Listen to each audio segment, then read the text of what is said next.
পাগল ছিল মানসুর হাল্লাস মাওলার প্রেমেতে। ঠিক আছে, পাগল ছিল মানসুর হাল্লাস মাওলার প্রেমেতে।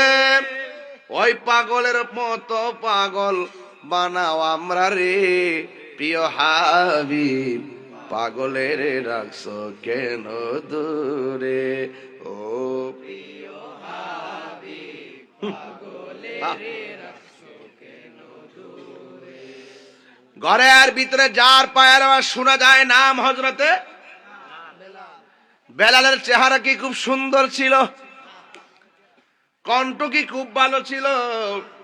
না না, আল্লাহ কারো ড্রেসের দিকে তাকায় না, চেহারার দিকে তাকায় না গো, আমার আল্লাহ তাকায় বান্দার অন্তরের দিকে, ঠিক কিনা?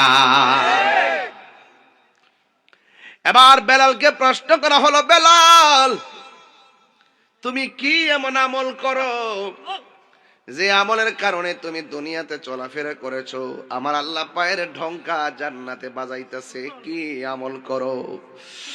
বেলাল রাদিয়াল্লাহু তাআলা আনহু ডাক দিয়ে কয়, ইয়া রাসূলুল্লাহ, নবী গো নবী, আমি বেশি আমল করি না, চেহারাটা বেশি ভালো না।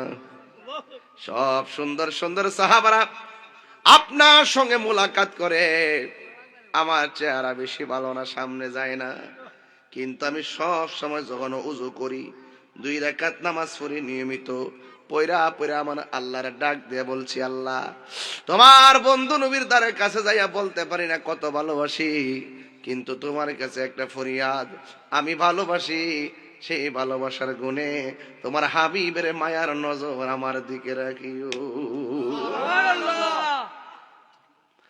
আল্লাহর হাবিব বলে, কবুল হয়ে গেছে, এই জন্য তুমি দুনিয়াতে চলাফেরা করো, তোমার পায়ের আওয়াজ আমি জান্নাতে শুনেছি। নবী জাহান্নামের মধ্যে গেলেন, যাওয়ার পরে ডাক দিয়ে, ও পৃথিবীর মানুষ, আমি যখন মেরাজ রাতে মহান রবের দিদারে গেলাম, আমার আল্লাহ আমারে নিয়ে গেছে জাহান্নাম দেখাইবার লাইগা।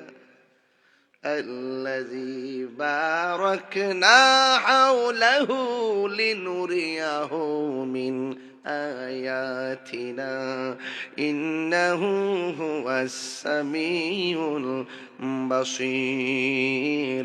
আল্লাহ সব নবীরে দেখাইবার জন্য আল্লাহ নবীরে ঘুরাইতেছি। আমার নবী ডাক দিয়ে কি, ও পৃথিবীর মানুষ, আমি যখন জান্নাত অবলোকন করে জাহান্নামের ঘুরাই গেলাম, জাহান্নামটা ওপেন করে দেওয়া হলো, আমি তাকায়া দেখলাম পুরুষের চাইতে জাহান্নামে বেশিরভাগ মহিলারা। নবীরে প্রশ্ন করা হয়, ইয়া রাসূলুল্লাহ, নবী গো জাহান্নামের মধ্যে মহিলারা কোন কারণে বেশি? আমার নবী বলে 2 কারণে বেশি। 1 নম্বর, তারা শুকরিয়া আদায় করে না, যা দিবেন তাওই লাগবো, যা দিবেন তাওই লাগবো। কথা কোন ঠিক না বেটি?